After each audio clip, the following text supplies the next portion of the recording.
We are. Okay. Are there any questions that anyone has today? Or comments? Doesn't have to just be questions. Thoughts, things that you've been meditating on that might be beneficial to everyone.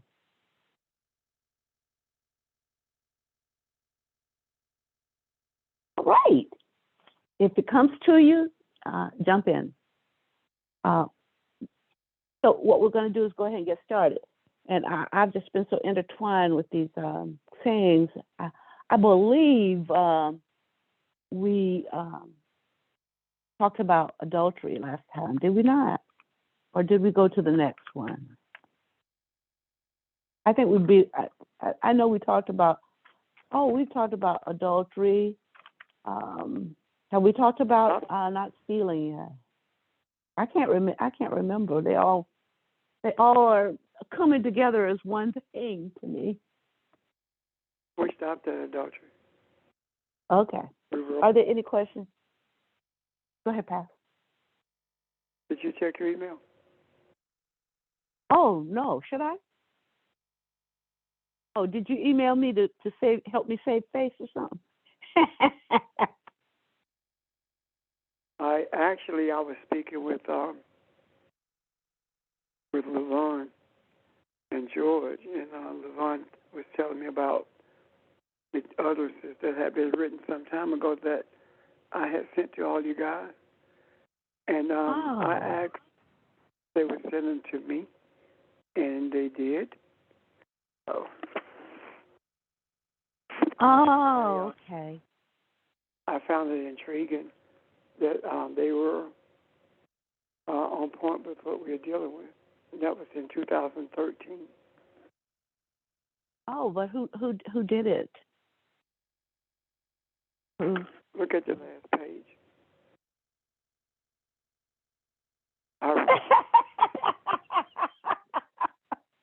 Okay, James Richard. Okay, I gotcha. And you did it in 2013? And I sent it to you guys at 3 o'clock in the morning. This morning, Pastor? Oh, that morning. At the time, this time date. Oh, man. Oh, February 12th? No. December. Anyway. 17th. November? December 17th, 2013. Oh, man. Okay. All righty. I missed that one. I don't know how. Anyway, thank you, Pastor. Let's see let's go to adultery.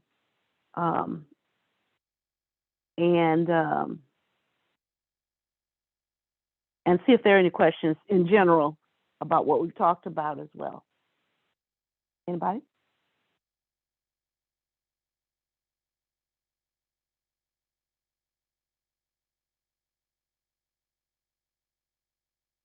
So are we ready to move on to stealing, kidnapping?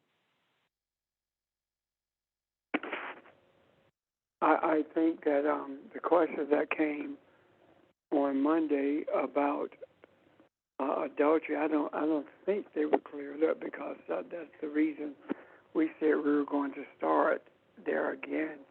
And that's how I remember it anyway. Well, wasn't you saying something about the flesh becoming one?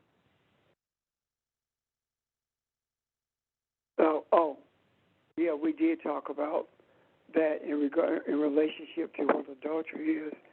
We were talking about it had to be spiritual because when Jesus addressed the idea of marriage, one of the things he said was, and the two become one flesh, and we talked about that had to also be spiritual because when people are married, they remain separate bodies physically.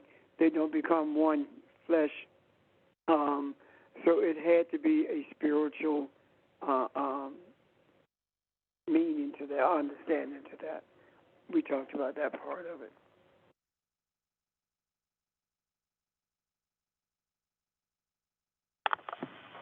This is Vermel. I have a question. So then, does flesh mean like our bodies, or does flesh have a different meaning? In this space, it has a different meaning. Has to have a different meaning, because there are words that reference flesh as our bodies, but there are also words that reference flesh as in the spiritual, and it depends on Hebrew and Aramaic words. Understanding it depends on the context in which they're used.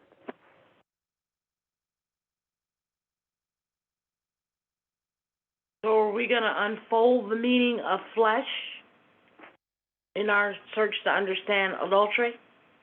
I think that, hey, Barbara, would you read that for adultery?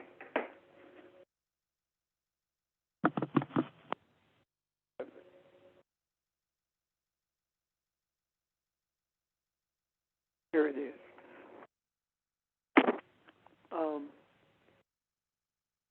Thou shalt not commit adultery. You are forbidden to engage in idolatrous worship. You are not to be intimate with no other God than the Lord God that brought you out of bondage, the one who brought you from death to life. Adultery is the act of engaging in intercourse with other gods, be they material, spiritual, or conceptual.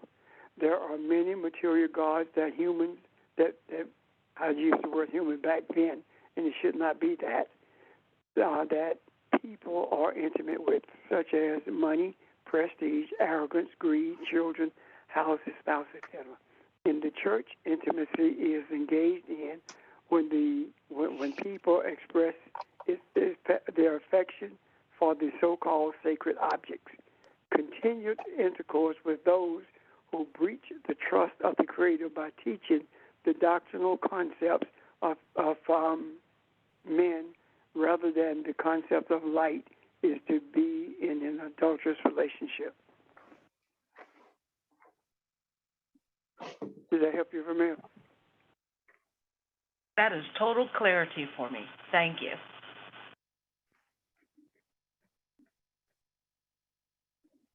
So it's anything that I hold before the Creator, above the Creator. Thank you.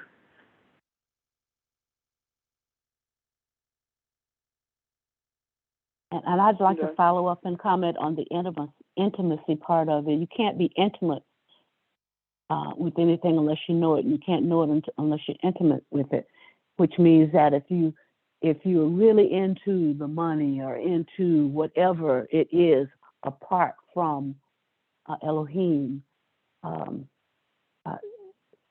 that's pretty close to knowing that thing rather than knowing the one that created all.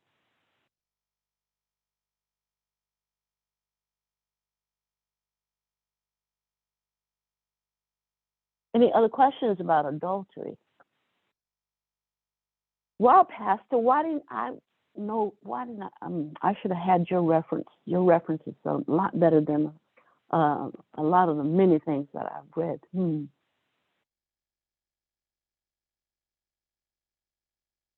I'm still looking at flesh again. We talked about it the other night. Good morning, everybody. That's wrong, by the way. But we talked about it on Monday night. So what I guess one of the most important things that we already know is the things that we discuss and that these utterances are talking about mainly is those intangible things, or the actions that the physical body does is because you've been moved by some other energy at doing something. So, when you talk about flesh, you're talking about then it may result in your doing some bodily movement in one direction or another that involves someone else, or but we're talking about the energy or the drive or the desire, where that comes from to do these things, right? Making that distinction from that which is that which brings light, that which brings life and understanding and awareness. So when you move, when you are driven to pursue those desires that are not in line of bringing rhythm and balance and into bringing about your humanity, then that is what we're describing as flesh. And am I right, or I guess I'm asking the question, but we have moved to a point, a place where we call that the physical body. My flesh made me do it, talking about a weakness of the body, but it is a weakness of the spirit that is the trueness of the flesh, right? Or wrong? I would say that the spirit is the real thing, and so anything that is not of the spirit is fleshy or carnal in a sense.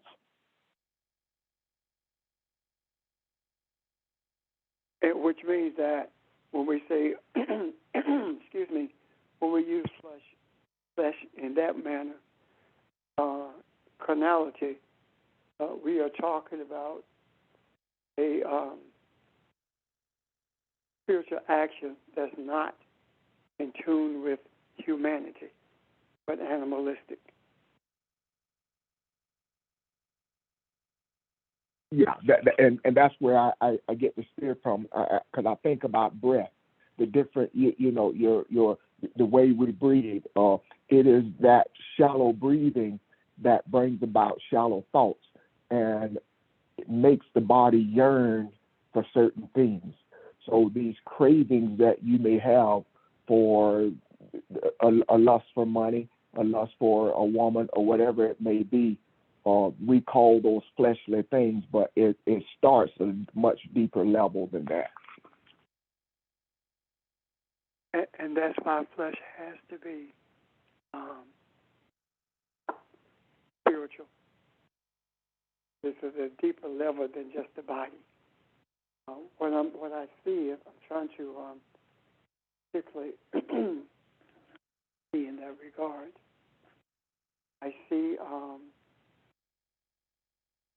the non-functional side of the tree, as opposed to the functional. The non-functional side is when we engage in something that is detrimental to harmony in the earth.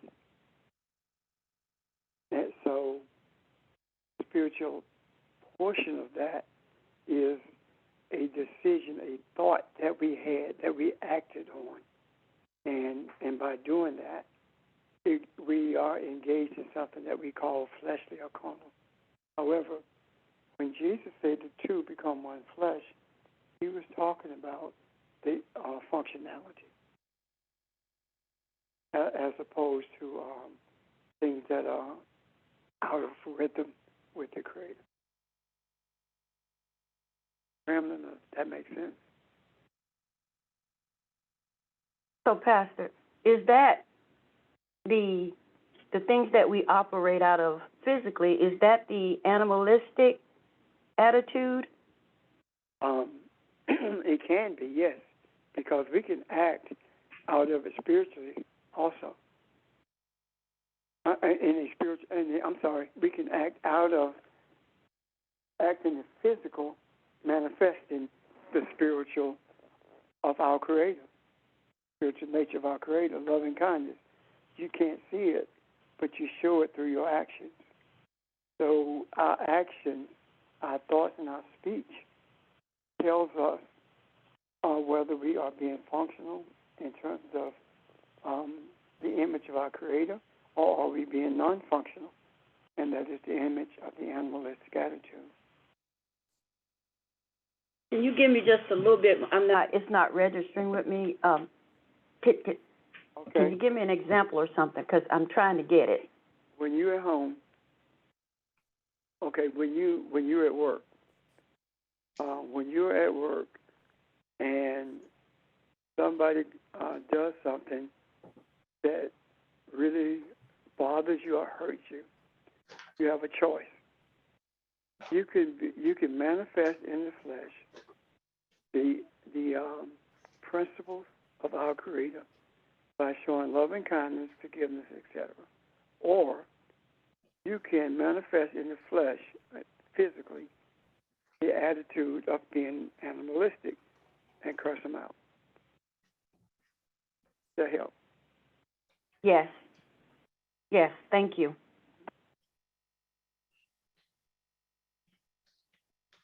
I'm done. Thanks, Pastor. Other comments? Thanks for the question, Evelyn.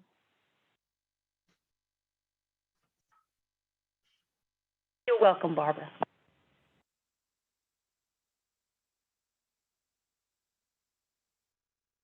Any other comments before we go on to the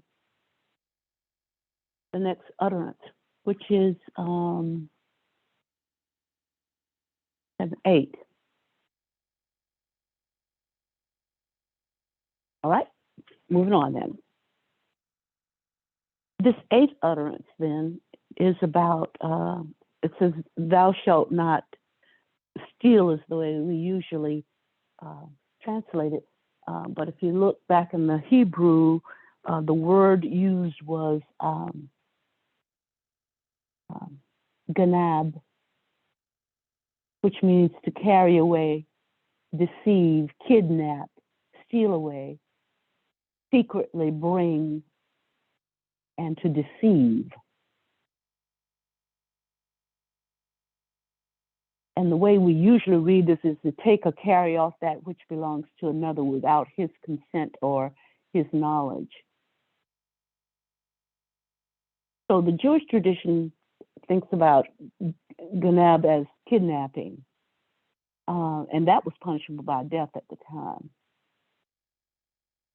But it's believed that this verb also covers stealing of property as well.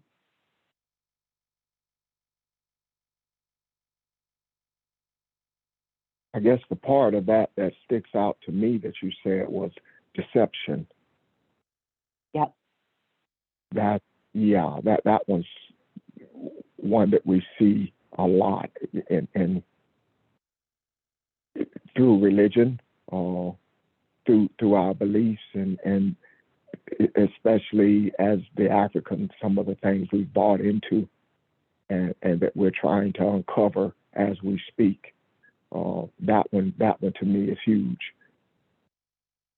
And not only that, but deceiving ourselves. That's one of the biggies, because deception of self means that I really don't know who I am, and so I allow those lower impulses, those animalistic impulses, those emotions that drive those impulses to create an image for me of who I am, which is not true.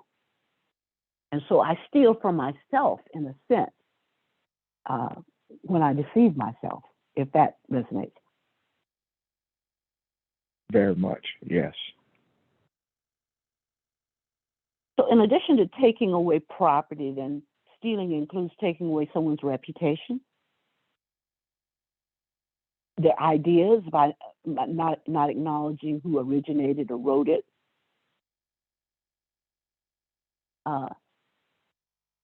When I refer to James Richard's words here, what I need to say is, according to Richard, so and so and so and so. In other words, you give credit where credit is due. and we've already talked about, we can also steal from ourselves. We can deceive ourselves. When we don't allow ourselves to fully develop as the human that we are, when we're not honest with ourselves, when we lie, we steal from the truth and rob ourselves of the blessing of inner peace. All of that occurs under the guise of stealing and robbing. So stealing is our way of trying to seize something, something or some other, and to claim it for ourselves. And what we miss is the fact that none of us owns anything since Elohim created and gave us life and everything. So to abuse our speech, our hearing, our sight by using our lips to say evil things, or our tongues to say evil things, or bad things about someone else or ourselves is theft. Because our lips and our mouths and our eyes are physical manifestations of what we were given when we were created. And we're using them for purposes other than honoring what Elohim intended for us to do with them.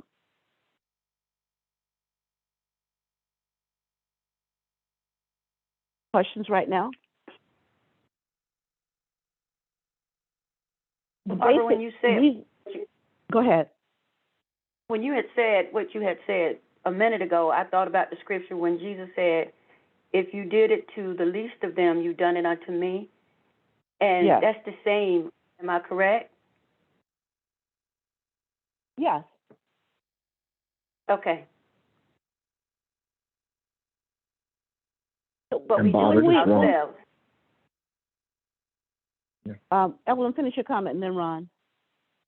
Well, I was going to say, yeah, when Jesus said you did it, when you do it to the least of them, you did it unto me. And then it's the same as we're doing it to ourselves, just like what you said. Right. Yeah. Thanks, Evelyn. Ron? I apologize. I thought she was done. I apologize. I was just trying to see the kidnapping side of this. I look at what has been done in the church with the feminine voice. It has been taken away. It has been sort of made to feel irrelevant, and that's the only thing I can kind of liken that to. If that part of it kind of makes sense, it's like I've moved you to a place where you are no longer who you were designed to be. So you don't exist in the manner that you were intended to exist. I've pretty much taken your authority, your energy away from you. Does that make sense, or do you see that in a different way?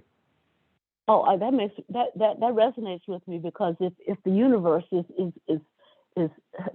mostly energy anyway, and there is energy that's being used for one thing, I think the fellow by the name of James Richard said that when you steal, you forfeit that which is coming to you, and you invite judgment of the universe. That's because the universe is about balance. And when the energy is used for something that is detrimental and not functional in terms of what it was purposed for, then somehow that has to be balanced. You're going to get what's coming to you, in other words. However that comes. It does not necessarily mean the exact same thing that you did, but that energy will be rebalanced. And so what happens is, when we steal, we usually end up losing more than we had before we thought to steal, or before the action of stealing. And I don't necessarily mean losing what we have physically either, although it could be physical. But spiritually, we're we lose more.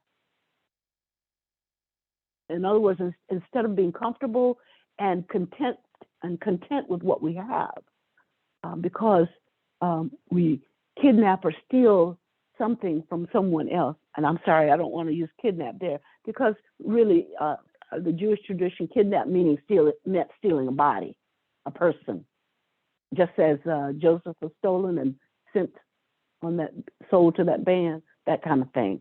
And you know the issue we have with human trafficking now, same concept there, kidnapping, or just taking someone and charging a ransom for them because they are either well known and can afford it, or because they are whatever. That's the type of kidnap. But what I'm talking about is not necessarily something as egregious as putting the entity that was created by Elohim in jeopardy. I'm talking about physical property even now, or when we get to David, I'm going to show you how all of these come together. All of these ordinances, from murder to adultery to stealing to lying to coveting, all of them come together. So that if when we covet, we are likely incapable of doing everything. But I'm getting ahead of myself.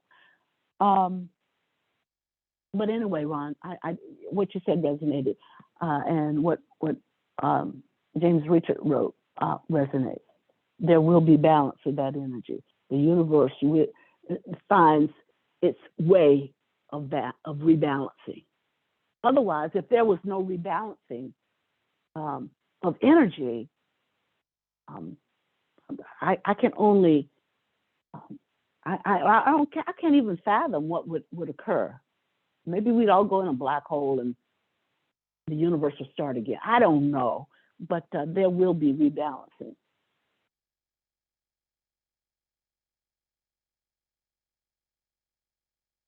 Questions? Stealing, then. I mean, if we steal something, we got to have some kind of perception of lack there. We steal out of fear of lack. For me to steal something, same thing. Lack is greed. That's what I'm talking about. And when we do that, we forget. We forget.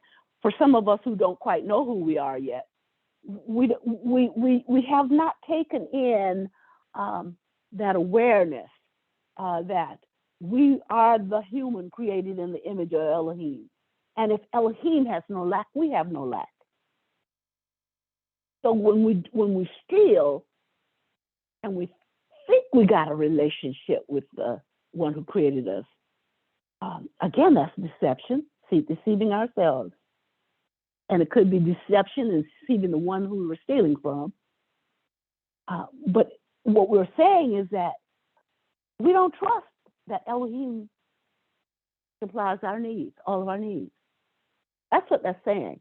In other words, if we don't trust it, are we not calling God, calling Elohim a liar? I don't believe you can do this. So I see it, I want it, I desire it, I'm going to have it.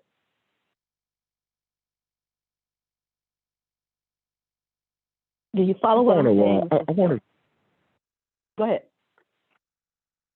I just want to revisit something you said a few seconds ago when you talked about balance. The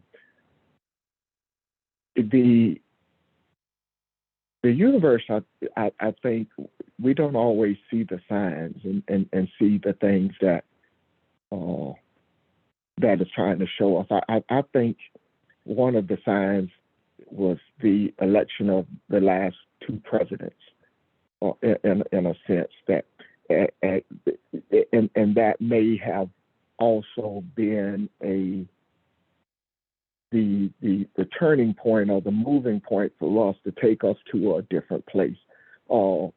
what you see, I look at the shape of the earth, and I was listening to something a couple of nights ago, talk about global warming and what that means, and these things look so minute now. It looks like there's no way this can touch me. I'm halfway across the globe, so what does that mean to me? But the earth is losing its ability to rebalance itself, and that is going to be felt by everyone. So the part of that, when you said that, was extremely real to me, because it's I see it. What Pastor said is not necessarily just a perception of lack. It's just plain old greed. So as we talk about these things and put them out in the universe and talk about our desires, that too is a opportunity to bring about balancing the universe, balancing the earth, because like everything else, the human is evolving as well. It's not just I've reached this point, I desire to be human. We are going through an evolution as well. So it is no coincidence that we see the things that we see, the microscope of things that happen in the earth and outside of the earth, for that matter, that we are seeing now. It is that observance has a meaning and it has a purpose to it. So this balancing act, we are very much a part of. So I just thought about that. Certainly, and there, in other words, we are given this earth realm, and we are told to dominate and to keep it, and to address it, and to give it what it needs. Meaning, not only the earth itself, but all those all that has life here. And when we don't do that, we can see what's happening in terms of chaos. But I say perceived chaos is the way I see it, because if we don't balance it, the universe is balancing it. And when the universe begins that balancing process, there is that perception that everything is going wrong. Well, then, if you think that, then we need to balance it ourselves. In other words, it's going to be balanced one way or the other. Either we do what we functionally were placed here to do, or the universe will do it. But it will be done.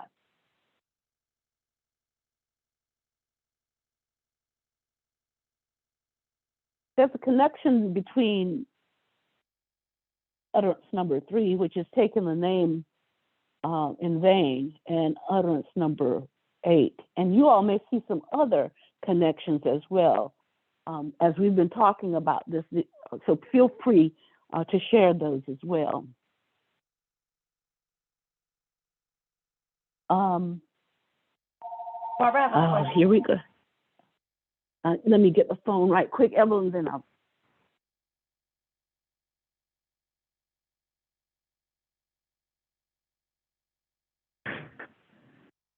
I don't know why. Anyway. Okay. Go with your question first, Evelyn.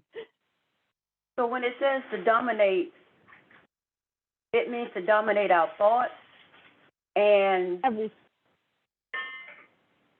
yeah, is it to dominate our thoughts? I know it's not individuals or people, but our thoughts. And once we dominate our thoughts, then there's balance and harmony. Yes. We have the responsibility for dominating our thoughts, and that's what coveting is all about too. We have the responsibility for balancing our thoughts, for using the masculine and feminine in us,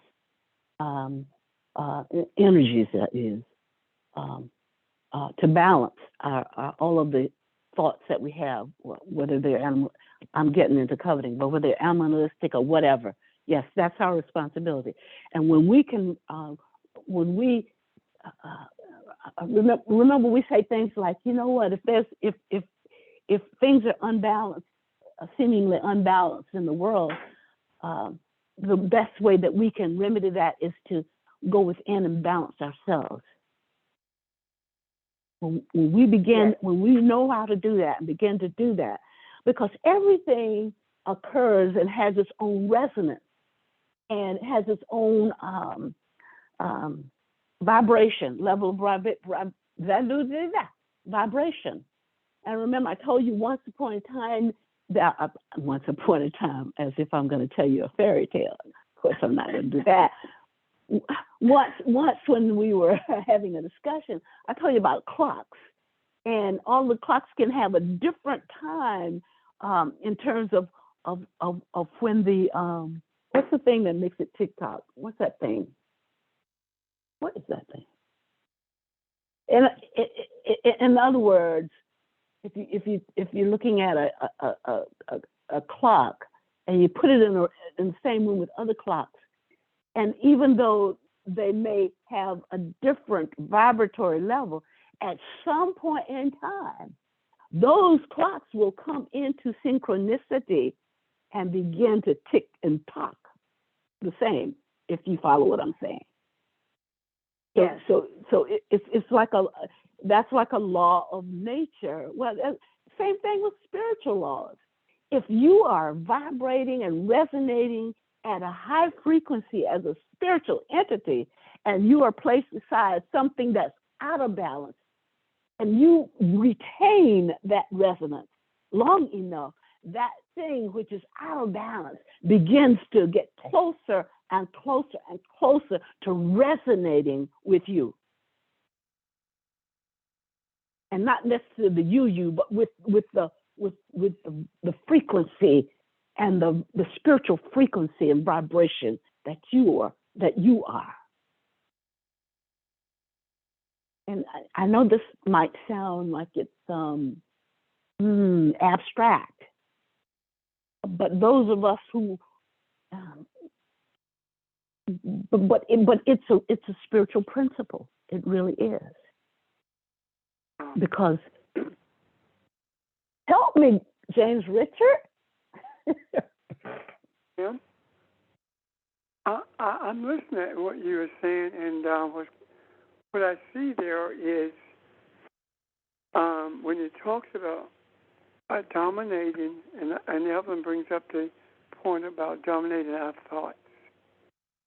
What I saw immediately was the consciousness of where all life started in the earth. The emanation of all that life in the earth is the same place where the understanding of balance emanated. So, in order for balance to be in the earth, then the thoughts of those who are out of balance, primarily the European, will have to be balanced with those of the African. And I'm not talking about people as much as I'm talking about consciousness. If we look at the consciousness of the European right now, you see you see an attitude, an animalistic attitude that was very, very prevalent during the time of the slave trade and beyond. You see a viciousness that's worse than the viciousness of an animal in the wild. You look at Canada and American financing, what's happening in Canada, and you think, well, that's our neighbor. No. It's happening all over the world. You look at Russia. These are white people fighting each other. But at the same time, Vladimir Putin is no different than Donald Trump or any other person who carries that animalistic attitude. So what we are purposed to do, and we've been dancing around it for a while, but the reality of it is this. Elohim creates in his image, and we must create an image of forgiveness that will be mimicked by those who have a dysfunctional mind, and that's those who are vicious and those who base everything on money and race. There are those who will probably disagree or be upset by it, but the truth usually upsets folk. And I am at a place now where I really don't care whether people are comfortable or not. What I care about is speaking the truth about what I'm being shown and what we are being shown, and that's just it. Is the browning of America is not just white folk and people of color. The browning of America is a manifestation of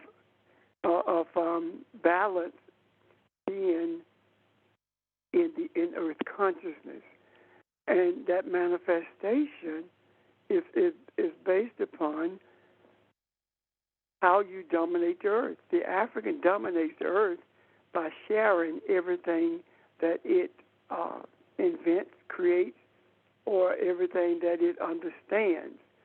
The European dominates the earth with a gun, and everything is selfish. You don't create a thing, but you take everything. You don't discover anything, but you take credit for everything.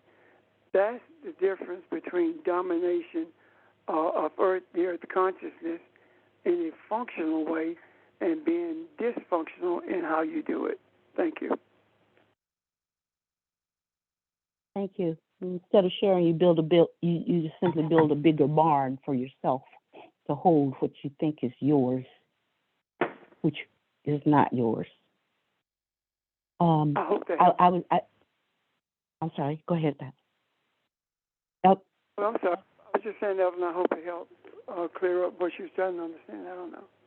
Yeah, yes, sir. It does. It does. Okay, thank you. I was getting ready to go into the connection between utterance 3, which is taking the name in vain, and utterance 8, the not stealing. So when a person uses Elohim's name in vain, he's robbing Elohim of its glory that's due. We steal the weight of the power and the majesty, the weight of its authority, the weight of its character, the weight of its function. And when we do that, when we use it, the name in a casual way or a flippant way or for our own selfish means. And as James Richard says, when we because of the wrong purposes for which the name is used, it's tantamount to and connected to taking the name in vain, taking the name of Elohim in vain. So, want to see if there are any questions about that, or do you see that as a connection between those two, or does someone else have another example of a connection between those two? I think what we're seeing here is that. Go ahead. Yeah, I'm sorry, Barbara. Go ahead. I'm sorry. No, I was simply going to say, I think what we're seeing as we go through these is that if you break one, you almost like it's breaking all. You almost break them all. They are so intertwined.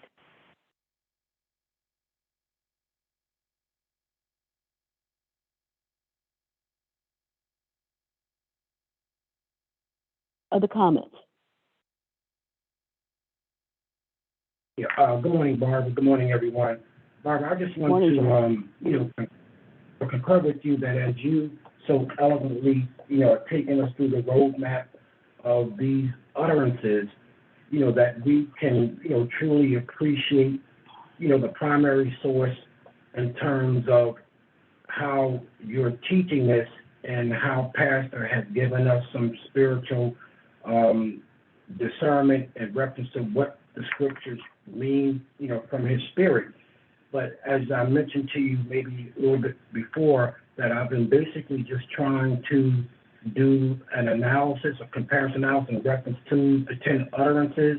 And as we speak about, the African history, of the 42 commandments, of Maya, I just wanted to share this with everyone and with yourself, because when you speak about, thou shalt not take the God's name in vain, in the 29th commandment of the ancient Egyptian Maya, and these are the principles. It also speaks about, the 29th, where thou shalt not despise nor anger God. And also in the 30th commandment, it talks about thou shalt not steal from God.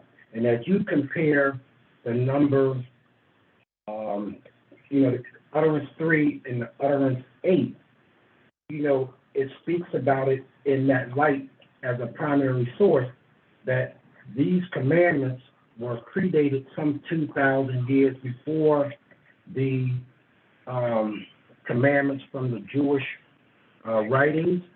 And I just wanted to, really, just briefly share on that, only because as a primary source, we know that Moses, was raised up under the Egyptian teachings.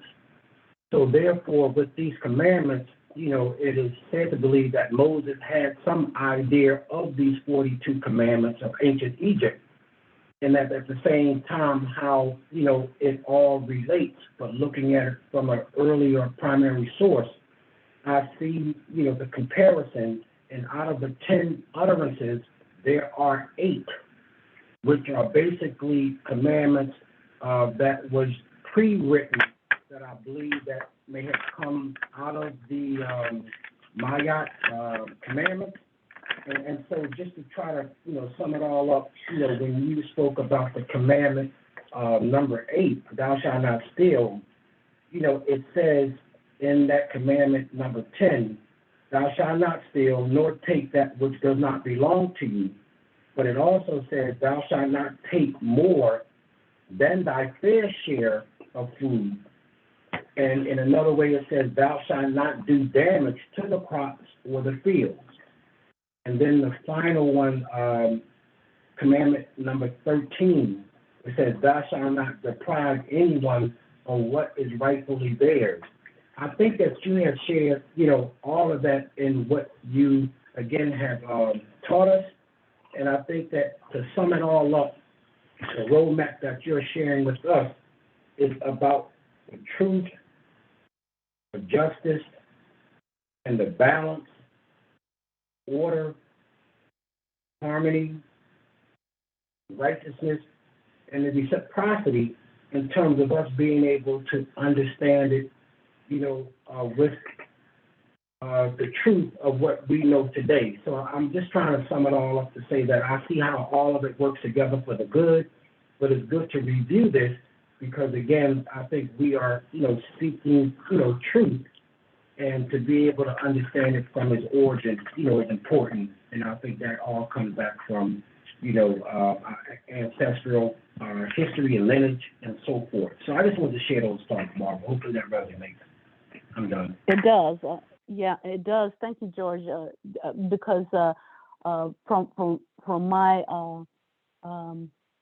research as well, it talked about civilizations hundreds, thousands of years before that had these threads of truth, the same truth, well before the actual 10 Commandments were given to Moses. And even in Leviticus, when it talks about not using the land for, after 7 years, letting it just rest, so that whatever grows, others can partake of it. Same with your trees, those kinds of things. That is similar to what you said about not stealing from the land. In other words, you could take. A farmer knows you can take all the nutrients out of the land if you continue to plant the same old crop over and over and over again. And so the principle, if you will, is the same. And the principle for stealing is not related only just to being deceptive in terms of deceit between each other, but we can steal from our planet as well. Look what's done with the coal that's being put into with the fumes being put into the air. Look how we are stealing from the pristine beauty and pureness and cleanliness of the air that we breathe, that's given to us by the universe. So it's on a micro level as well as a macro level. So thank you very much for that observation. You're right. Those principles have been around long before they were verbalized to the nation. Well, they weren't a nation then. To the Israelites at Mount Sinai.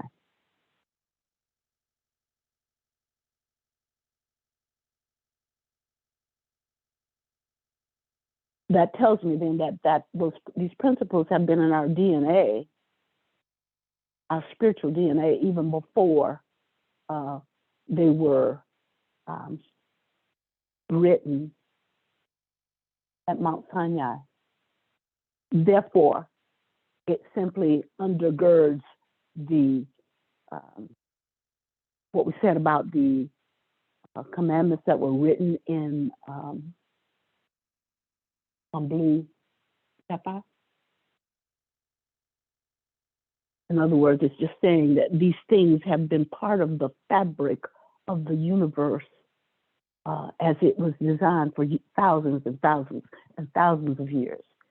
It was just at this, and that civilizations were using it, but it was at this point when the Israelites were brought out of Exodus that they were again reminded of what had been given to them, and what was already in them, in a sense.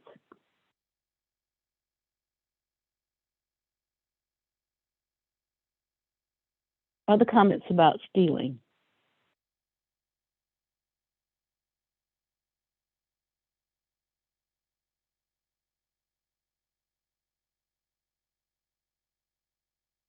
Pastor, anything you want to say about stealing from the comments that you gave us as well? I don't think so. Okay. I think that pretty much covered. Maybe I'll interject the idea that when you steal, it actually contaminates your soul, and it's space between you and the light. Not that there is space, but it alienates you from the light, because you can't justify stealing something and at the same time feel like you and the light are one, or you and the Creator are one. Mm-hmm. That's about So, it, I guess. in a sense, that's sort of like stealing from ourselves too, our true selves. Yes. Okay. You can't steal from me and not steal from yourself. Mm-hmm. And that is saying also you can't steal from Elohim without stealing from yourself. Who you are. Right.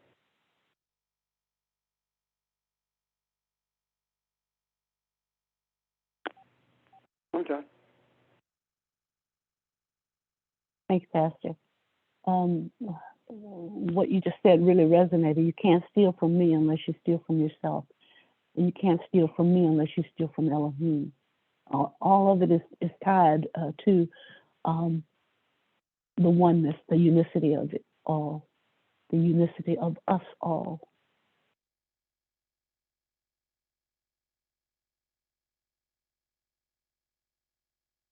Okay, are we ready to go ahead and talk about bearing false witness against our neighbor then? Exodus 20:13.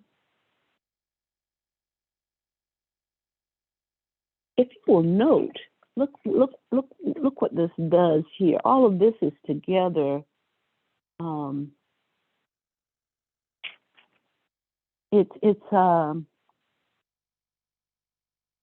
of this is together. You shall not murder. You shall not commit adultery. You shall not steal. You shall not bear false witness against your neighbor. It's almost like a listing out, if you will. Of, okay, God, pay attention to these things. These are things that will demean you. That will separate you from who you really are, and separate you from the unicity of the one who created you. So all of these things were listed together here, which gives it a certain amount of impact to me, and it says to me that each one is equally important.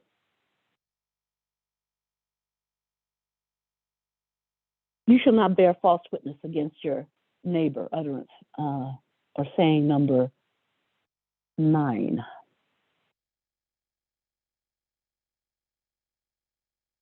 A witness is one. A witness is. This is talking about a witness who chooses to lie. This is talking about a witness who chooses to lie. This is not the same as swearing falsely that we talked about in Exodus 27 when it says that you should not take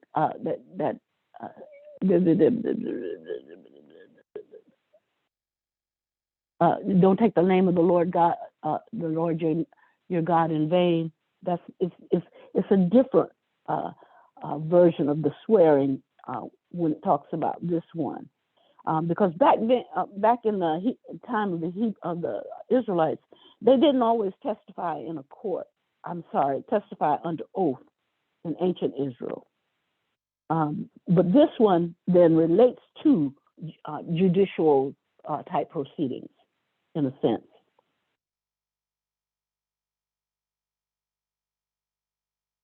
A false witness then is one who chooses to lie.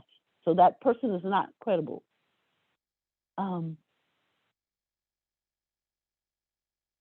Bearing false witness is the same as perjury in a sense as well. So this particular saying prohibits swearing falsely, as telling a lie against your neighbor in matters of law and in civil matters. And I would say civil matters are your matters of law. Judicial civil matters are your day-to-day dealings with people. And more than that, what this saying implies is that we have the responsibility to be a witness of truth at all times. Exodus 23, 1-3 talks about not spreading a false report, and it talks about joining hands with the wicked man to be a corrupt witness. Says you should not fall in with the many to do evil, nor bear witness in a lawsuit siding with the many, so as to pervert justice, nor shall you be partial to a poor man in his lawsuit. In other words, it's saying a lie is a lie. If you do it, even in terms of being partial to a poor man, as opposed to being partial to someone who has money or someone who is one of many, part of a larger group, it doesn't matter. The principle of truth telling is the same.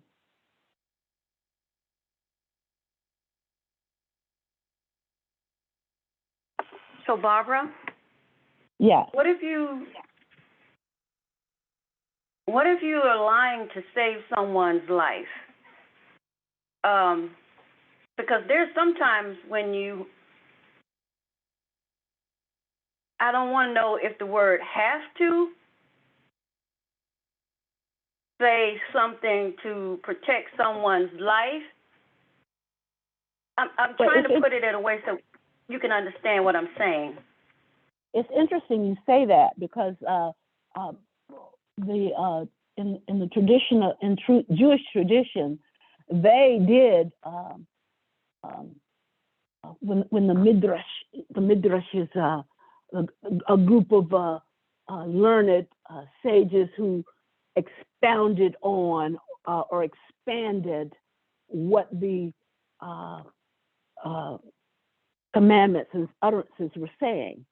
And in that tradition, they allowed for quote unquote white lies or things that are lies that did not harm anyone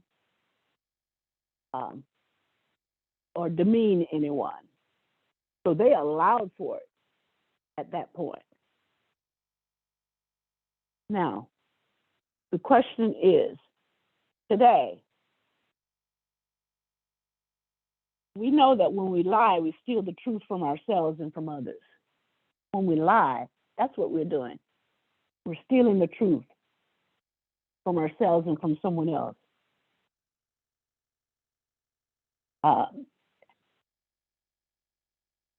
The way that I would address what you said, Evelyn, is that there is a ripeness, a time of ripeness, and you have to be connected to and in sync with and in resonance with and in vibration with Elohim to know when that right time is for sharing truth. And so, given what you just said, telling a lie in order to save someone's life may very well be. And I know that I'm going to get comments on this, so guys, be ready and give me comments. May very well be along this line of rightness. In other words, instead of evilness or unrightness, you're dealing with the issue of rightness to save someone's life.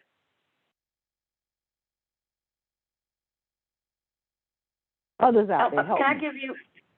Can I give you a situation that I was in, and there was someone who's very, very, very close to me, who had done something that they shouldn't have did.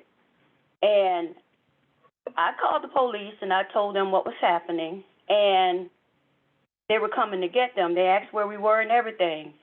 So the person who was there with me, they were saying, what's going on? And I said, oh, nothing. I'm just sitting here waiting, so we can take care of some things. And they asked me, did you call the police? And I said, no, I didn't. But I knew they were coming for them. And so it worked out to make a long story short, after I had told them that the police weren't coming, the police did come. They handcuffed them in front of me, and eventually they let them go. They let them go because they said, you came on you didn't resist arrest, and that the only thing you have to do is appear in court. That's all we want you to do, but make sure you appear in court to clear yourself. So that's why I asked the question, when is a lie a lie? And that's a very good question. Yes, sir. First of all, we are basing a lie on religion. We are not basing it on Scripture.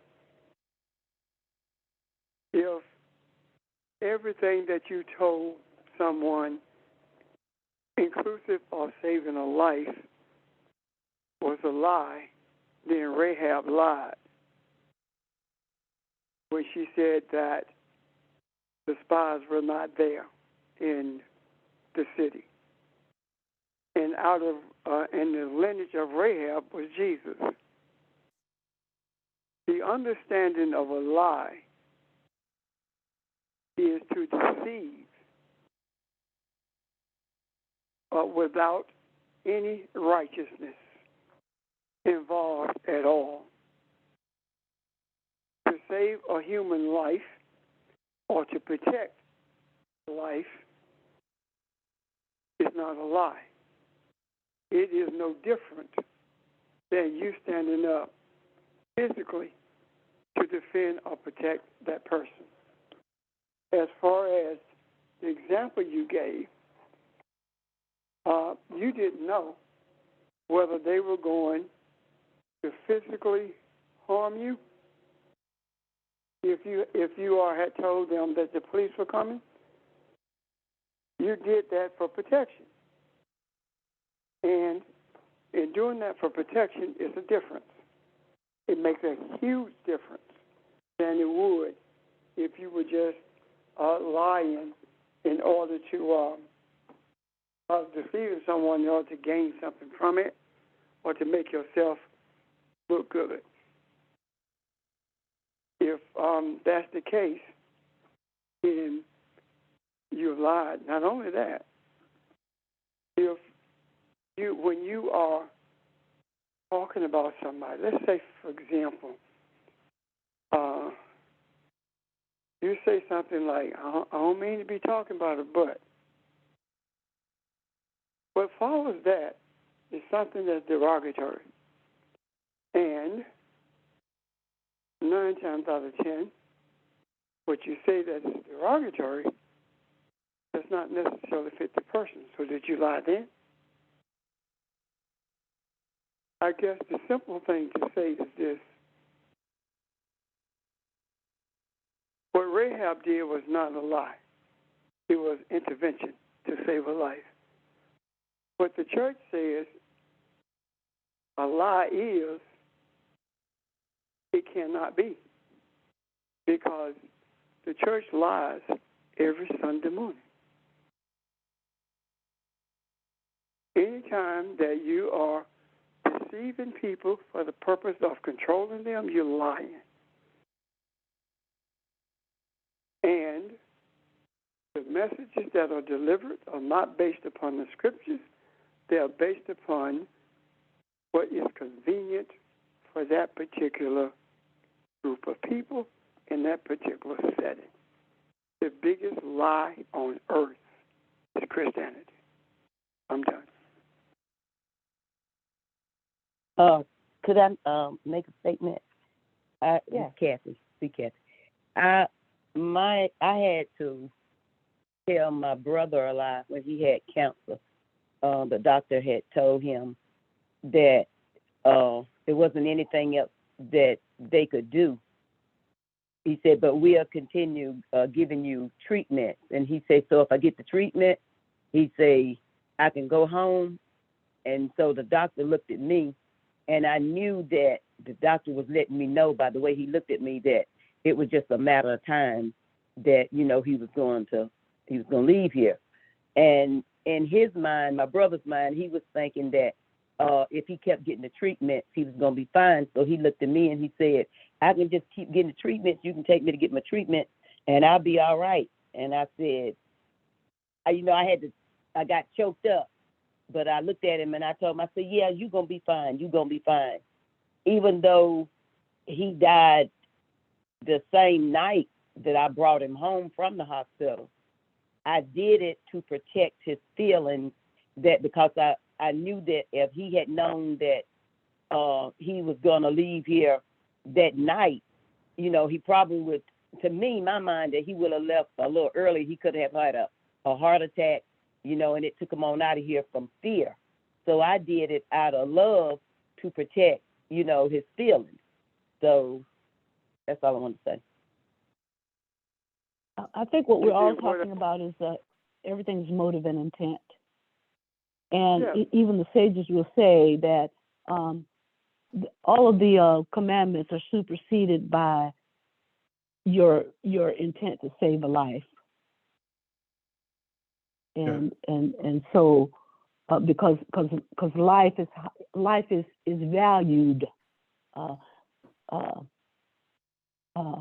right up there with "I am the Lord your God." It says, "Do not murder, do not kill." Life has that degree of value. Sheldon, did I hear you? Yeah, I was. Or was it Ed? No, ma'am. It's Sheldon. Good morning, everyone. Yes. Following up, or piggybacking off what you just said, in terms of the intention and motive. Yes, what Evelyn did, and I believe that was Kathy was talking about her brother. They did both of those from a place of love and protection. One of the key parts of the verse, it says, bear false witness against thy neighbor, which means to misrepresent another person in a way that would bring harm towards them. So, as in to misrepresent them, essentially to get in trouble. So, when I think about thou should not bear false witness against thy neighbor, I think about situations, throughout history where lots of African Americans have been lied on, and then terrible atrocities, came as a result. But to actually say something, as you said, Evelyn, to the other individual that you did not call the police, you were not actually misrepresented them in a way, like for example, calling the police and saying that they were doing something that they absolutely were not doing just to get rid of them, and some type of revenge or something like that. I'm finished. Thank you, Sheldon. Other comments? Good morning, everyone. Good morning, and this George. whole thing of, hey, how y'all doing? And this whole thing of a lie, and the truth, and what you all have stated, I totally agree. It goes back to motive, it goes back to intent, it goes back to your ego, all of that. And when you, in talking about truth, if you misrepresent truth, it could come back to bite you.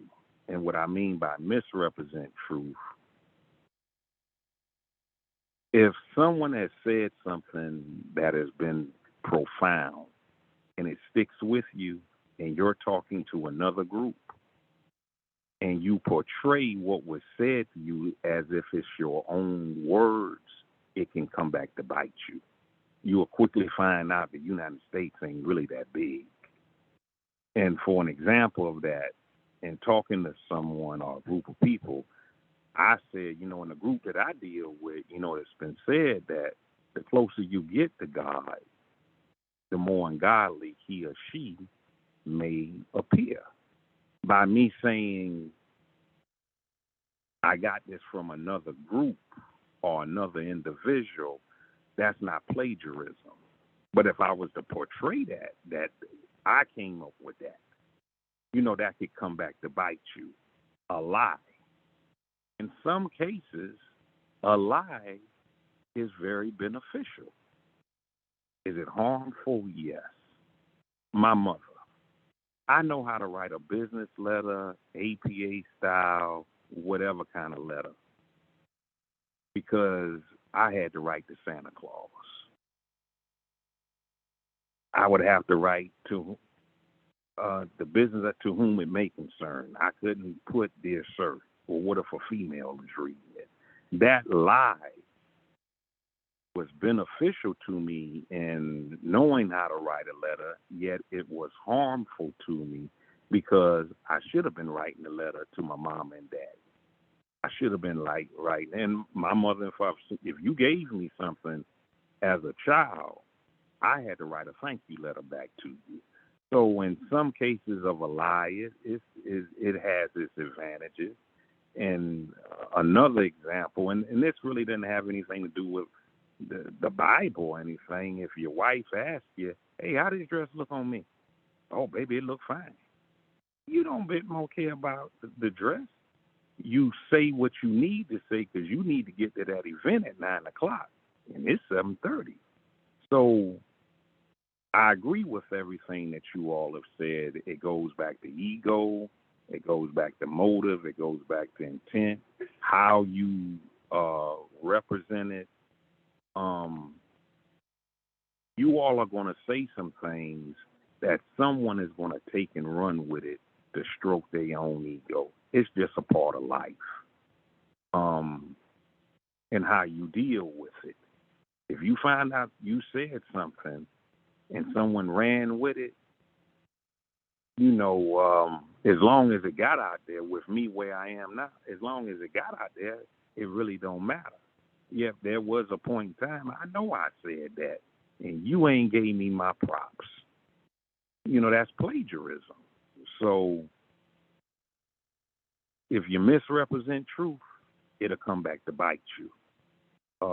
In some cases of a lie, it has its advantages and disadvantages.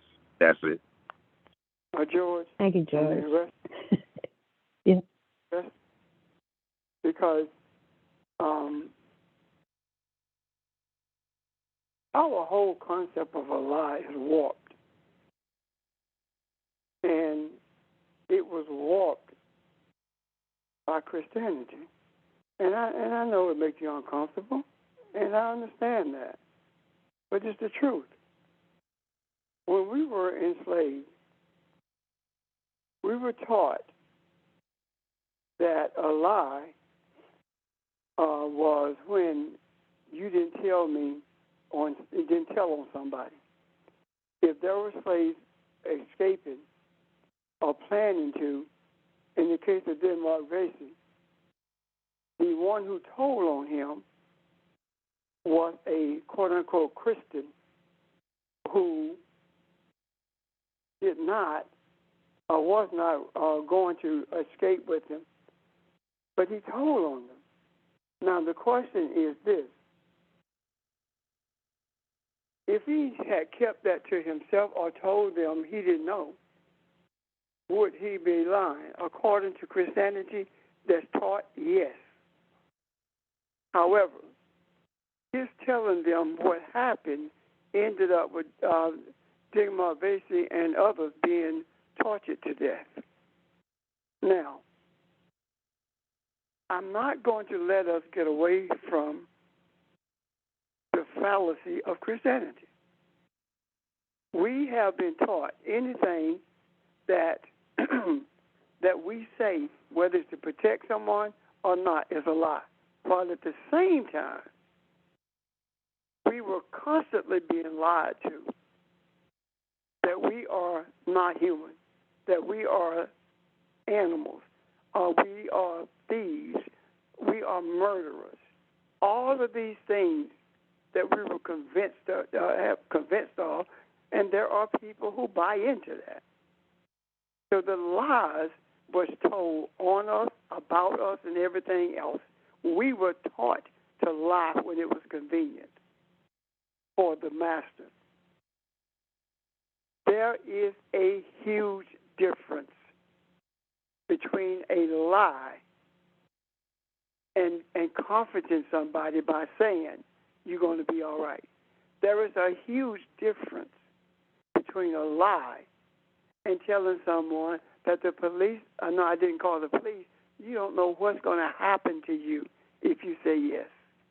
Obviously, something was going on for you to call the police. It's not a lie.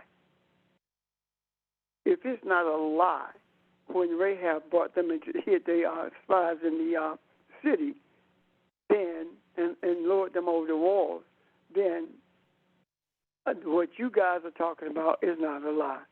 A lie is spoken with the intent to deceive for selfish gain or selfish purposes. It is to make you look good, make somebody else look bad, get something that you want, or to destroy somebody's reputation. If it's not destructive, if it's constructive, it is not a lie. And you cannot show me any place in the scriptures where that's not true. You can't show me that. It's not there. So I want us to begin to work on, and me included, work on this whole thing of lie and other things. If a child comes to you and say, I didn't break the glass, and they were the only one in that room, they lied. Because they're lying to protect themselves or to hide something they did. Or if an adult does it, it's the same thing. There is a difference.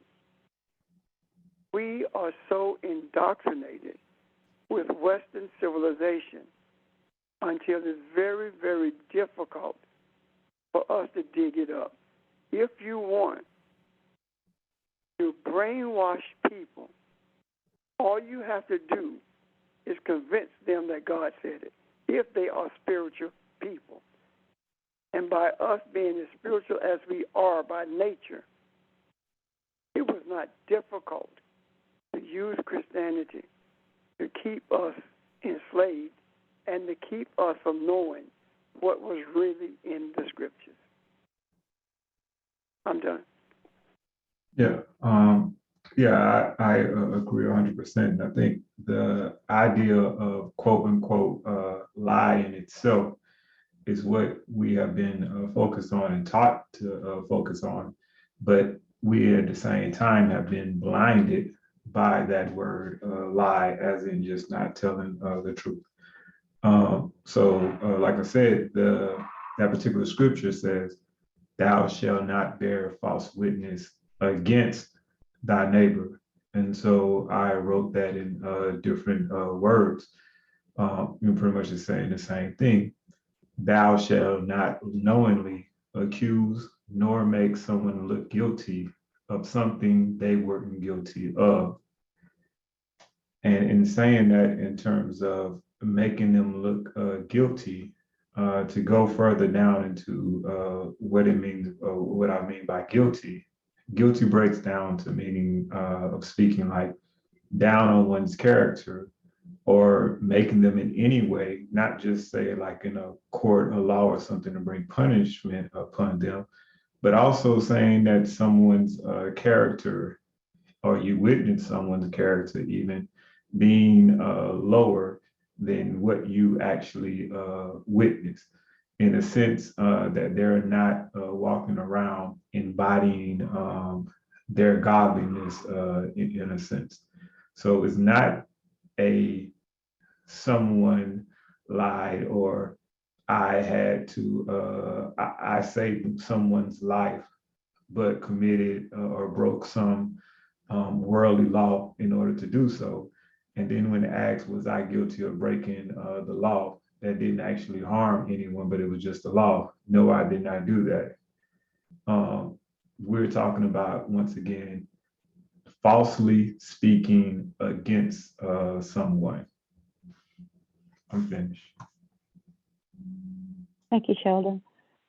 And I think from what I heard you say and what I heard Pastor say, the words that caught my attention related to something constructive versus something destructive or deceptive. So everything is about motive and intent. Everything. And so if our intent is to harm, injure, or hurt, then whether it's a lie or whether it's swearing falsely or whether it's stealing, it is wrong. It is not functional. It is not what we have been purposed to do in this earth realm in terms of the functions that we should be doing. So that was really helpful to me in being more explicit about whether I'm coming from a selfish frame of reference or whether I'm trying to build somebody up or trying to not harm them in any manner. Pastor, you want to speak? Yes, I from the things that I had written years ago, the actual word means to slander. You are not to slander your neighbor, nor are you to gossip about your neighbor. That's the literal understanding of that particular verse or utterance. And this prohibition against it, slander and gossip, does not only apply to the person next door. The Hebrew understanding of neighbor includes a friend, lover, companion, any other person. So slander and gossip, it goes beyond the verbal as well. You don't have to say it in order to bear false witness. If you treat somebody as though they are beneath you because you perceive them to be lower than you in social, economic, or religious status, that's slander of the divine that dwells within them. You are not respecting that. If you talk down to somebody because you feel like you are academically superior, that's slander. When you believe the lie about your social or your economic status and your false superiority, that's bearing false witness. That's slandering the divinity. So there are many, many ways that this happens, and many ways that we engage in it. You cannot feel like you are superior to someone without having bear false witness or slandered or gossiped against them by your actions as well as your words. Thank you. And thank you. You reminded us that our neighbor is not only what's external to us, but what's internal. And you reminded us that we can slander ourselves by what we call ourselves or allow ourselves to be called, or what we take in as someone else's description of who we are when we really aren't. And particularly the negative connotations of what we as Africans are. So our neighbors are both internal and external.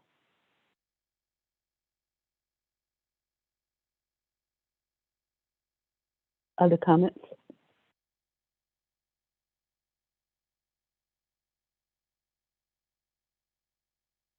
Has the discussion been helpful today?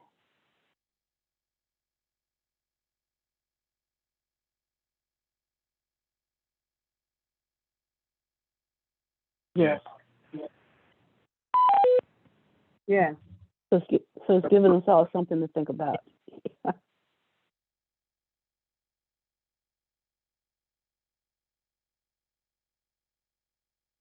I think there are no other comments. Go ahead. You can't slander unless you're out of rhythm. Your objective is to be in rhythm. Don't do it. That's all. And we talked about utterance 5, honoring the father and the mother, that aspect of femininity and masculinity in us that helps us stay balanced. And that's important because it relates to being balanced in terms of not only number 10, but everything. I am just, I know that we can set the first 5 utterances and the second 5 utterances and do a comparative, but I'm finding that there are so many cross comparatives among them all that they're intertwined. And so it's all about teaching us love. And you can't love except from a place of balance, beauty, and harmony. You can't do that except from that place. And everything about the commandments relate to functioning from that place spiritually. So this has been eye-opening to me in that aspect, that we think about 10, but they're all one, if that resonates. So Barbara, this is Mary, and yes, it resonates. And I thought that as we were talking, it gave me a better understanding of Jesus when he told Peter, before the cock crows 3 times, you're going to deny me. So he didn't say you're going to lie and say you didn't know me. He put it in. It gives me a different perspective of that as well as Rahab. So thank you so much. This has been a very good discussion. Thank you. Yeah, that deny was lie, though, Mary. He was saying the same thing. It was a lie, but we also said when you're lying to save your life, because Peter knew he was going to die. Yeah, but Jesus didn't say you lied. You broke the commandment. You're going to break the commandment. He just said, you are going to deny me. And remember, motive, he was scared. He didn't want to die. He didn't actually understand what was happening. So he thought it was it was a life and death situation, but because he hadn't come into the full knowledge of who he was, just like we are sometimes, we just don't know who we are, and sometimes we'll say things thinking that's going to save our lives, and it may, I don't know, but I still got a different thought about that. But I hear you. I hear you. I hear you too. Thank you for the comment. This is from Al. It gave a reason. Oh, no, let Sage go. It gave a reason for Peter. It said Peter wanted to be taken into custody. So he said, no, I don't know him. He, as you said, he knew that I don't say he knew it, but he felt like he was going to be arrested along with Jesus. So, again, I do believe that if we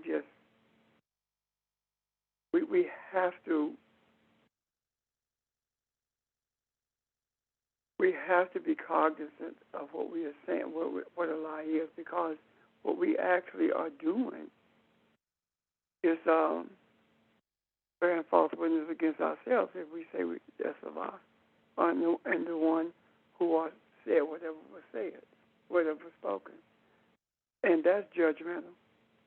Now, there are people who misrepresent truth, who lie. Yes, we have lied and lie. However, there's a difference in what the scriptures are talking about and what we are talking about. I'm done. Thank you. Thank all of you. Thank you. Thank you. So guys, remember, everything's about motive and intent. What is our motive? Is our motive to build up, or is our motive to tear down? Is it to be constructive, as Pastor said, or to be destructive? And is it to come from a place of love or not? Oh, Barbara, may I say this last thing? Yeah, you can say 2 last things. When Joyce talks about not giving people credit is plagiarism, he's absolutely right. However, I'm pretty much like a guy that we met years ago named Chanel Nelson. He said all his stuff is copyright. Make sure that when you copy it right. That's the way I am. And the other thing too is about truth. About truth, when truth goes out, truth is not copyrighted. It's it is what it is. And so when someone says it and it's repeated, what is the lie? You understand what I'm saying? Make sure it's copyrighted. Give me Make sure you copy it right. I like that. Oh. Thank you. Okay. Thank you, Pastor. And thank you, everybody, for your questions today. And we will start here tomorrow after you've had a chance to think about the discussion today and to think about what you see out there in the world, because what we discuss here has to be something that we can use to interpret what's going on in this earth realm and to see it in a right perspective. So tomorrow we will entertain more discussion about bearing false witness, and then hopefully get into covetousness as well. Okay, thank you so much for your input and for your discussion. Thank you. And for your questions. Have a great Thank you. afternoon. Thank you. Thank Have you, a good everyone. day. Everybody. Thank you. Hi, everybody. Hi, everybody. Okay.